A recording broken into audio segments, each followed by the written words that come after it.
은혜 받으실 하나님의 말씀은 구약성경 민수기 1장 20절로 46절까지 말씀입니다. 구약성경 193면 전후에 있습니다. 민수기 1장 20절로 46절까지 말씀을 한 절씩 교독하시고 마지막 46절 함께 읽도록 하겠습니다.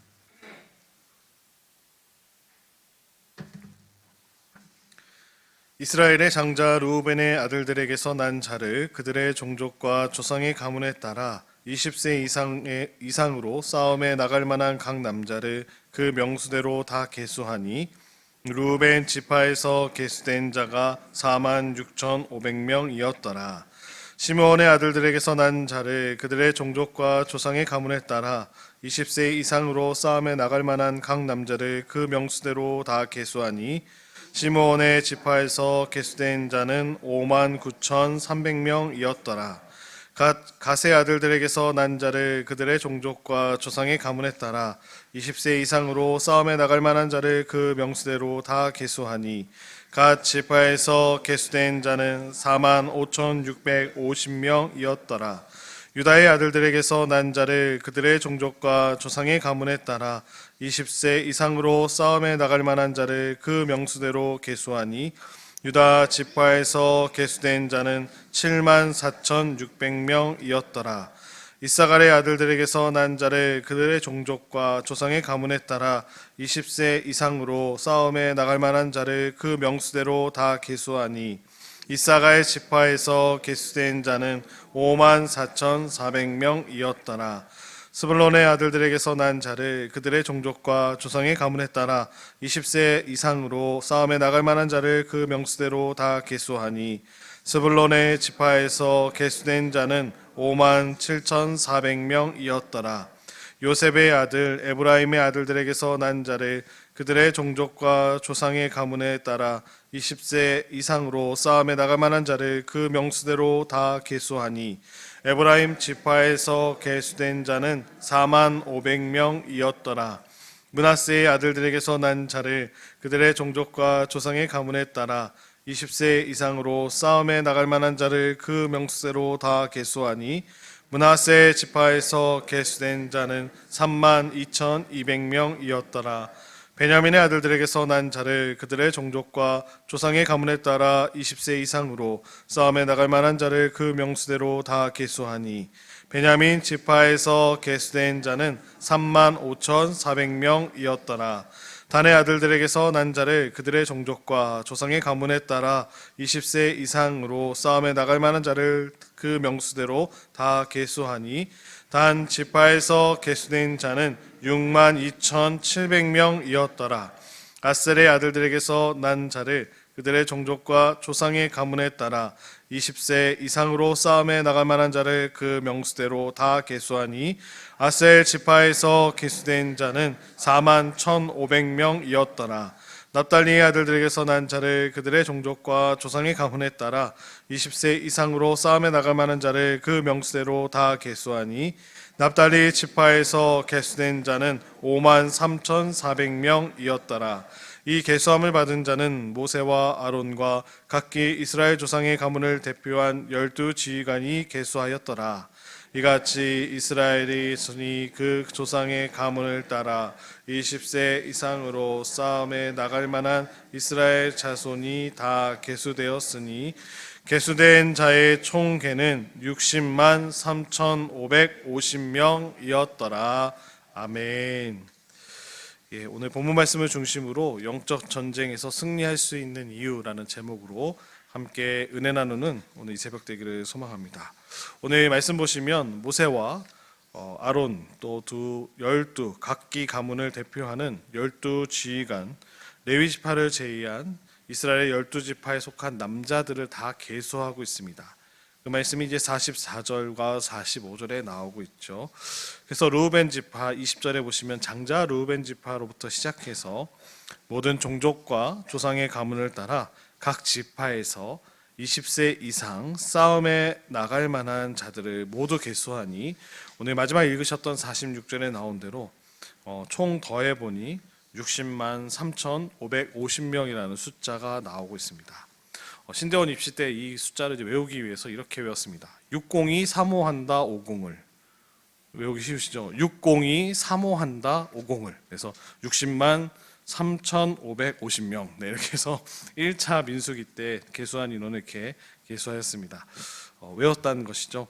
민수기는 어떤 말씀일까요? 네, 오늘 민수기 주일부터 이제 저희가 요한복음이 끝이 나고, 네, 토요일 날 요한복음이 끝이 났고요. 주일부터 민수기가 들어갔는데 말 그대로, 네, 백성의 수를 센, 백성의 숫자를 센 말씀이 민수기입니다. 히브리어에서는 이제 1장 1절의 말씀을 토대로 제목을 삼는데요. 민수기는 특별히 광야에서라는 제목을 갖고 있습니다. 그러니까 광야에서 이스라엘 백성들이 어떻게 살았는지, 네, 그것을 기록한 말씀입니다. 출애굽한 이후에 하나님께서 약속하셨던 젖과 꿀이 흐르는 가나안 땅까지 가는 그 여정 가운데 어떠한 일이 있었는지 기록한 말씀이 민수기입니다. 그래서 새벽마다 또 민수기 말씀을 통해서 저희들에게 하나님의 이스라엘 백성들을 인도하셨듯, 또 그들이 항상 하나님의 말씀에 순종하지 못하였지만 어쨌든 하나님께서 약속과 언약 가운데 있었던 그 백성들을 이끌어 가셨던 그 말씀을 통해서 우리의 삶도 하나님께서 이끌어 가심을 저희들이 함께 고백할 수 있는 시간 되기를 소망합니다. 오늘 말씀을 또 보시면 12지파의 지휘관들은 모세의 지시를 따라 이제 각 지파의 인구를 조사하고 있습니다. 기준이 되었다면, 네, 계속해서 나왔던 말씀이죠. 말씀을 준비하면서도 도대체 여기서 어떻게 말씀을 준비해야 될까? 20살 이상의 남자, 네, 그래서 기준이 20세 이상 남자들인데 그들은 모두 싸움에 나갈 만한 자들이었습니다. 이것은 이스라엘 군대의 규모를 파악하기 위한 인구조사였다는 것이죠. 그러니까 남자들만 파악된 인원수입니다. 그래서 대략적으로 출애굽한 인원이 나중에 60만 명 되었다라고 이야기하는, 네, 근거가 되는 말씀이 민수기 말씀입니다.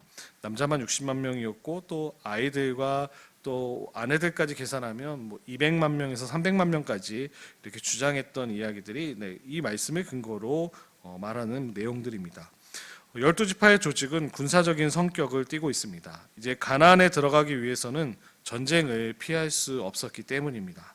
신체적 능력이 크게 감퇴한 이제 50세 이상의 고령층은 하나님의 그 군대의 징집 대상에서 제외되었고요. 레위인들은 현역의 복무 연령이 30살부터 50세까지였고 또 수습 기간으로 추정되는 연령이 25살부터 50세라는 사실에서도 50세 이상은 이제 전쟁에서 면제가 되어지고 그 사이에 있었던 인원들로 인구조사를 시작했습니다. 특별히 20살 이상의 장정의 국한에 파악된 이스라엘 인구수는 60만 명이 넘을 만큼 압도적인 숫자가 되었습니다. 이 숫자는 이미 라암셋에서 떠난 출애굽한 직후에도 보고된 바가 있었습니다. 출애굽기 12장 37절 말씀에 유아 외에 보행하는 장정이 60만 가량이요라고 이렇게 표현되어 있죠. 60만 명을 이제 지파별로 따져 보니 각 지파마다 인구가 평균 5만 명 정도 되었다라는 것을 저희들이 파악할 수 있습니다. 12지파의 이제 20살 이상의 장정이 총 인구가 남자들만 60만 명이 넘었다라는 것은 아마도 여자와 또 아이들을 포함할 경우 200만 명, 네, 200만 명이면 엄청난 인구죠. 그렇게 넘었다는 결론이 서게 됩니다. 이것은 당시 이제 고대 민족, 옛날 그 민족 가운데 또 타국에서 종살이했던 인구의 규모로 봤을 때는 좀 불가능한 또 인구죠. 그리고 학자들이 출애굽한 이후에 이제 팔레스타인 지역이나 지금 가나안 지역에서 그 출애굽할 때 그 애굽에서 갖고 있었던 그런 보물이나 그런 집에 있었던 것들과 그런 것들을 가지고 왔다면 그 사람들 터전에서 그것들이 발견돼야 되는데, 고고학적으로 발견돼야 되는데 그런 것들은 이제 없다고 이렇게, 네, 그래서 문자 그대로 받아들이지는 않습니다. 그런데 성경은 이외 역사서들에도 그렇고 일관적으로 비슷한 규모의 이제 군대와 추정되는 인구 규모의 보고를 계속해서 말씀을 기록하고 있습니다. 그래서 무엇보다 중요한 것은 그것이 뭐 유물들이 발견되고 발견되지 않았냐가 중요한 것이 아니라 이집트에서 이스라엘의 인구가 굉장히 폭발적으로 증가했다라는 것이죠. 그것이 창세기에 나왔던 아브라함에 대한 하나님의 그 말씀이 성취되었던 사건과 또 그의 후손들을, 아브라함의 후손들을 하늘의 별처럼 바다의 모래처럼 셀 수 없는 규모가 되리라고 하셨던 그 약속을 성취해 주셨다라는 사실을 가르쳐 주고 계십니다. 이처럼 신실하신 하나님께서는 하나님의 언약을 지키십니다. 약속을 반드시 지키시죠. 그분의 약속은 반드시 성취됨을 저희들이 본문 말씀에서도 저희들이 함께 도전받게 됩니다. 성도들은 영적 전쟁에서 승리한다는 확신을 가져야 될 줄로 믿습니다. 우리가 전쟁에 나가면 하나님께서 우리와 함께 하신다는 사실을 꼭 기억하시며 승리한다는 확신을 가져야 합니다. 우리는 주님 오실 때까지 이 땅에 있는 악한 영의 세력과 계속해서 싸워가야 합니다. 전투에서 이길 때도 있고 패배할 수도 있을 것입니다. 한 번의 승리로 교만해지거나 한 번의 패배로 모든 것을 잃을 것처럼 절망해서는 안 됨을 말씀하십니다. 오늘 본문은 영적 전쟁에서 우리 성도님들이 반드시 승리할 수 있는 이유를 전해주고 있고 우리에게 흔들리지 말아야 될 것을 권면해주고 계십니다. 말씀을 두 가지로 한번 정리해보고자 합니다. 첫 번째로 보시면 하나님이 기억하고 계심을 말씀해주고 계십니다. 오늘 보시면 아들을 본 우리 특별히 아들들을 군대에 보낸 어머니가 계시다고 하면 이제 아들이 훈련병들과 단체로 찍은 사진을 볼 때 머리를 다 빡빡 깎고 전투복을 입혀놓고 여기에는 이제 이름이 아닌 이제 번호가 다 이렇게 새겨져 있거든요. 훈련을 받다 보니까 땡볕 아래서 훈련을 받다 보니까 피부 색깔도 까매지고 이렇게 누리끼리해진 얼굴로 가지고 이렇게 단체 사진을 찍어놓은 사진을 받아봤을 때 어머니들은 어떠신가요? 우리 아들을 한 번에 알아보실 수 있을까요? 알아보십니다. 아버지들도 우리 아들은 한 번에 알아보십니다. 어떻게 알아보실까요? 그 아들을 또 찾아내십니다. 왜 그럴까요? 어머니에게는 자신의 아들들이 다른 청년들과 같은 의미가 될 수 없기 때문입니다. 어떻게 말씀드릴 수 있을까요? 하나님께서는 오늘 이스라엘 백성 중 20살 이상의 싸움에 나갈 남자들을 계수해 군대를 조직하고 계십니다. 본문 말씀은 각 지파별로 12지파에 대해서 계수된 인원에 대한 총 숫자에 대한 보고가 20절 읽으셨던 46절까지 담겨져 있습니다. 별다르게 특별한 내용도 없고요. 같은 패턴으로 계속해서 반복됩니다. 네, 제가 많이 읽게 되죠. 앞에 똑같은 말이 계속 12번 반복되고 있잖아요. 20살 이상 계수한 남자가 다 계산해 보니 지파별로 몇 명이었다라는 패턴이 반복되고 있습니다. 그러나 하나님의 말씀은 분명한 의도와 목적이 가지고 계시고 분명히 그것이 축약된 말씀임을 저희들이 보게 됩니다. 그냥 우리에게는 의미 없이 보여도 하나님은 분명한 의도가 이 안에 담겨져 있습니다. 하나님은 어찌 보면 학창시절 선생님들이 우리를 부르던 번호로 호명하지 않으시고요. 1번 아니 1, 2, 3, 4 이렇게 부르셨던 교탁에서 이렇게 출석을 부르는 것이 아니라 당시 내 손바닥에 우리의 이름을 새겨 기억하시고 이사야서 49장 16절에 이렇게 말씀하시죠. 내가 너를 내 손바닥에 새겼고 너의 성벽이 항상 내 앞에 있나니라고 말씀하시고요. 특별히 마태복음 10장 30절에서는 너희에게는 머리털까지 다 세신 바 되었나니 우리의 머리털 하나까지도 세시며 우리를 기억하시는 하나님이심을 성경 말씀은 저희들에게 가르쳐주고 계십니다. 그렇게 각 지파별로 계수된 인원수 안에는 하나님의 관심과 사랑이 담겨져 있음을 말씀해주고 계십니다. 내가 너를 위해 영적 전쟁에 나서는 나의 전사들이구나. 내가 너를 기억한다. 너의 이름을 알고 너의 삶을 알고 너의 꿈을 한다 라고 말씀하시죠. 이렇게 우리 아버지가 되시는 하나님은 우리의 모든 것을 다 기억하시고 알고 계심을 말씀해주고 계십니다. 그냥 성도는 의미 없는 전쟁의 총알바지로 전쟁에 서는 사람이 아님을 말씀하십니다. 악을 멸하고 사탄을 짓밟는 영적 전쟁에서 하나님의 군사로 싸운다는 사실을 꼭 기억하는 저희 모두가 되어야 주로 믿습니다. 예수님을 믿는 사람이 이렇게 많은데 나를 아실까? 네, 우리를 아십니다. 우리의 머리털도 세신 바 되어주셨고요. 우리의 이름을 아시고 내 이름 불러주시는 그분이 바로 우리 하나님이신 줄로 믿습니다. 두 번째로 보시면 고난이 망치지 못함을 말씀하고 계십니다. 성도의 삶에서 하나님을 빼면 남는 것이 있을까요? 없습니다. 아무것도 없습니다. 그러나 아무것도 없는 삶에 하나님이 더해지면 우리는 모든 것을 가진 자가 됩니다. 고린도서 6장 10절 말씀에 근심하는 자 같으나 항상 기뻐하고 가난한 자 같으나 많은 사람을 부요하게 하고 아무것도 없는 자 같으나 모든 것을 가진 자로다. 이것이 바로 성도입니다. 바로 우리라는 것이죠.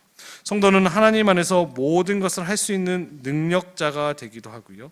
빌립보서 4장 13절 말씀대로 내게 능력 주시는 자 안에서 내가 모든 것을 할 수 있느니라 라고 고백을 하게 됩니다. 그리고 최후 승리자가 됩니다. 고린도전서 15장 57절에 우리 주 예수 그리스도로 말미암아 우리에게 승리를 주시는 하나님께 감사하노니 사도 바울이 고백하고 있습니다. 그래서 우리는 하나님과 깊은 교제를 통해 바른 관계를 가져야 됨을 말씀해 주고 계십니다.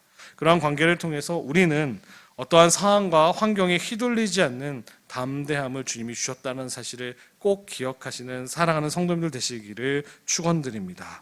하나님이 함께 하심을 믿으면 우리가 어떤 전쟁에 나가든지 감당할 만한 힘이 남을 저희들이 보게 됩니다. 오늘도 각 지파별로 20살 이상의 싸움에 나갈 만한 남자의 총수가 60만 3,550명이었습니다. 602 사모한다 50을 이렇게 저는 외웠었는데 602 60만 3,550명의 그 하나님께서 세우신 우리 장정들이 보게 됩니다. 야곱이 애굽으로 이주할 때 야곱의 가족들은 약 70여명밖에 되지 않았습니다. 요셉을 통하여서 그 모든 가족들이 애굽에 들어올 때는 70명밖에 되지 않았는데 애굽에서 노예 생활과 또 아들을 낳으면 죽이기까지 했던 출애굽기 사건들, 모세 사건들을 보셨죠. 온갖 고난의 세월을 보내는데도 지금 장정만 20세 이상 남자만 60만 명이 넘는 큰 민족이 되었습니다. 고난이 그들을 망치지 못했습니다. 고난도 그들을 쓰러뜨리지 못했습니다. 왜냐하면 그들의 신음을 들으시는 우리 아버지 하나님께서, 그들을 위해 역사하시는 하나님께서 그들과 함께 하셨기 때문입니다. 우리는 고난이 오면 도저히 살 수 없는 것처럼 힘들어하고 절망합니다. 그러나 고난의 시기에도 여전히 흐르고 있는 하나님의 은혜를 보지 못하는 것이 진짜 고통이고 진짜 절망인 줄로 믿습니다. 인생에서 고통과 절망만 보여서는 안 됩니다. 이스라엘의 모습을 통해서도 우리는 인내하며 오늘도 하나님께서 우리를 위해 큰 일을 행하신다라는 이 진리의 말씀을 꼭 붙들고 승리해야 될 줄로 믿습니다. 인생의 고통 속에서 늘 함께 하셨던 그 주님의 은혜를 기억하며 주님과 함께 동행하시는 사랑하는 성도님들 되시기를 축원드립니다. 이스라엘 전체 인구수가 60만 3,550명이었습니다. 야곱이 애굽으로 내려갈 때보다 이제 그 70여 명이었던 인구가 400년 만에 이렇게 큰 숫자가 되었습니다. 참 기적과 같은 숫자죠. 이스라엘로 큰 민족을 이루시겠다라는 그 약속의 하나님의 성취가 이루어졌습니다. 이스라엘이 애굽에서 고난과 시련을 겪는 와중에서도 하나님의 일하심은 결코 멈추지 않으셨다라는 거죠. 우리가 고난과 역경 속에 있더라도 우리 하나님은 언제나 함께 하시며 그 고난을 통해 오히려 큰 복을 이루어 주시는 우리 하나님이신 줄로 믿으시기 바랍니다. 오늘 12지파는 모두 똑같이 하나님께 택함 받은 백성이었습니다. 그러나 세월이 지나면서 어떤 지파는 강성해지는 반면 어떤 지파는 점차 쇠퇴하고 심지어 어떤 지파는 사라지는 비운을 맞았습니다. 똑같이 시작한 이들이 서로 다른 결과를 맞고 있습니다. 하나님에 대한 순종과 불순종의 차이였기 때문입니다. 오늘을 사는 우리는 하나님을 굳게 믿고 매일매일 순종해야 될 줄로 믿습니다. 그러면 하나님의 백성으로 점점 강성해지는 복을 누릴 수 있는 줄로 믿습니다. 오늘 성경에서는 많은 사람들이 전쟁 가운데 죽고 기아에 허덕이며 절망 가운데 있는 이야기들이 성경에 나오고 있습니다. 그들은 이름 없는 엑스트라 같은 모습으로 보이지만 하나님의 마음을 아프게 하고 기쁘게도 하는 주인공들입니다. 주님이 오늘도 우리를 위해 선하게 역사하신다는 사실을 꼭 믿으시는 사랑하는 성도들 되시기를 축원드립니다. 고난 속에서도 주님과 함께 이 싸움을 싸워 나아가는 사랑하는 우리 모든 인천중앙교회 성도님들 되시기를 축원드립니다. 하나님이 우리와 함께 하십니다. 우리의 신음을 들으시고 우리의 삶 가운데 역사하시는 그 주님만을 붙드시며 오늘 하루도 승리하시는 사랑하는 우리 모든 성도님들 되시기를 축원드립니다. 기도하겠습니다.